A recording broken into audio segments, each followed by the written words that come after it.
స్తోత్రమేసయ్యా. ప్రియమైన దేవుని బిడ్డలారా, క్రీస్తు నామములో మీ అందరికీ సమాధానం కలుగును గాక. ఆమేన్. ప్రతి దినము దేవుని వాగ్దానం అనే ఆత్మీయ చక్కటి కార్యక్రమంలో మిమ్మల్ని ప్రేమపూర్వకంగా ఆహ్వానిస్తున్నాను. దేవుని బిడ్డలారా, ఎలా ఉన్నారు? బాగున్నారా? ఉదయాన్నే లేచారా? ప్రార్థన చేసుకున్నారా? కాసేపైనా మీరు వాక్యాన్ని చదువుకున్నారా?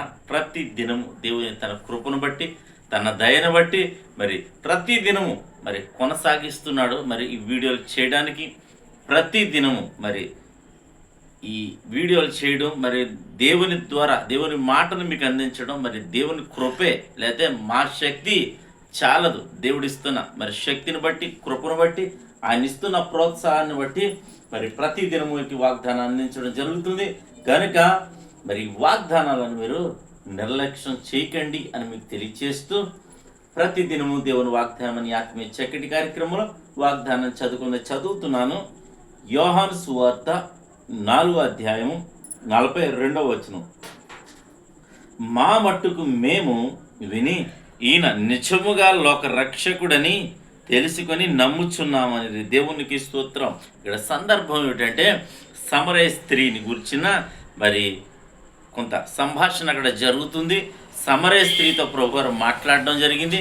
ఆ మాటల్లో సమరయ స్త్రీకి మరి జీవితం ఎట్టిదో తన గురించి మొత్తం తెలియజేసినప్పుడు, తన యొక్క జీవితాన్ని ఆమె ముందు ఉంచినప్పుడు ఆమె నమ్మి మరి తన ఊరికి వెళ్ళి సమరయ పట్టణంలోనికి వెళ్ళి అక్కడ ప్రజలందరికీ చెప్పిన మాటలను బట్టి కాక, ఆ మాటలను బట్టి, అలాగే ఆ మాటలను బట్టి కూడా కాక, వారే స్వయంగా విని ఈయన నిజముగా లోకరక్షకుడని నమ్మారు. దేవునికి స్తోత్రం, హల్లెలూయా.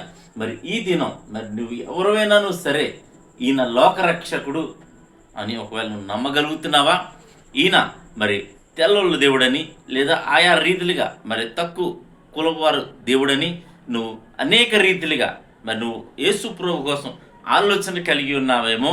ఆయన నిజముగా లోకరక్షకుడు అని దేవుని వాక్యం సెలవిస్తుంది. మరి ప్రపంచమంతా ఆయనను ఆరాధిస్తున్నారు. ఈ దినం మరి నీకు ఏ ఆటంకాలు ఉన్నాయో ఆ ఆటంకాలన్నిటి నుంచి మరి అధిగమించి యేసు వద్దకు నువ్వు రావాలని నిన్ను ప్రేమపూర్వకంగా ఆహ్వానిస్తున్నాను. నిజమైన దేవుడిని నువ్వు ఆరాధించాలి. నిజమైన దేవుడిని నువ్వు చెంతకు నువ్వు చేరి ఆయన ఆరాధించి ఆయన స్తుతించినప్పుడు ఆయన నీ జీవితంలో అద్భుతం చేస్తారు. అద్భుతమే కాకుండా, మేలులే కాకుండా, నిత్య రాజ్యం, పరలోకం అనగా స్వర్గాన్ని దేవుడు మరి నీకు ఈయన ఇవ్వబోతున్నాడు. ఈయన నేను ప్రకటిస్తున్న నజరేయుడైన యేసుక్రీస్తుని మరొకసారి మీకు తెలియచేస్తూ దేవుడి మాటలు దీవించునుగాక. ఆమేన్. స్తోత్రము తండ్రి, వందనాలు యేసయ్యా.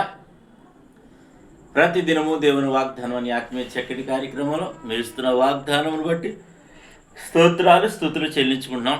ఎంతమంది ప్రజలు యూట్యూబ్ ద్వారా, షేర్చాట్ ద్వారా, ఫేస్బుక్ ద్వారా ఈ రోడ్డు మార్గం వెళ్తూ చదువుతున్నారో వారందరి జీవితాల్లో నా తండ్రి ఈ వాగ్దానాలను మీరు నెరవేర్చమని ప్రార్థిస్తున్నాను. నీవే నిజముగా రక్షకుడు అని ప్రతి ఒక్కరూ తెలుసుకుని తమ పాపాలని విడిచిపెట్టి మారు మనసు పొంది పశ్చాత్తాపంతో నీ యొద్దకు చేరి నా తండ్రి క్షమాపణ పొంది నా తండ్రి నిత్య రాజ్యంలో ప్రవేశించడానికి, స్వర్గాన్ని నేను వారు స్వతంత్రించుకోవడానికి నీ కృపను అనుగ్రహించమని ప్రార్థిస్తున్నాను. ఈ దినం ప్రభువా, ఎవరైనా రోగులుంటే స్వస్థపరచమని ప్రార్థిస్తున్నాను. యవనస్తులు చక్కటి సంబంధాలు అనుగ్రహించమని ప్రార్థిస్తున్నాను.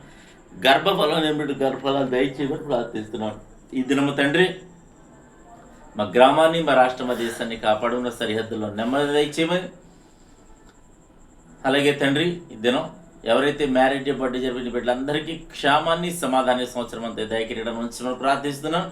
అలాగే తండ్రి ఈ దినం ప్రభువా నా తండ్రి సంఘాలు, సేవకులను జ్ఞాపకం చేసుకోండి. అలాగే ఈ దినం వీళ్ళు చేయి ప్రయత్నాల్లో రాకపోకలు సమస్తంలో మీరే తోడండి, మహిమ పొందమని క్రీస్తు నామములో అడుగుచున్నాం పరమ తండ్రి. ఆమేన్. నేను నమ్ముతున్నాను ప్రియమైన దేవుని బిడ్డలారా, ప్రభు మనందరితో మాట్లాడి బలపరిచారు కనుక మరి వీడియోని దేవుని చిత్త మీద అనేక మందికి షేర్ చేయండి, లైక్ చేయండి, ఛానల్ సబ్స్క్రైబ్ చేసుకోండి.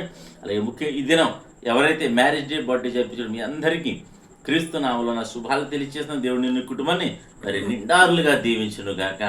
ఆమేన్.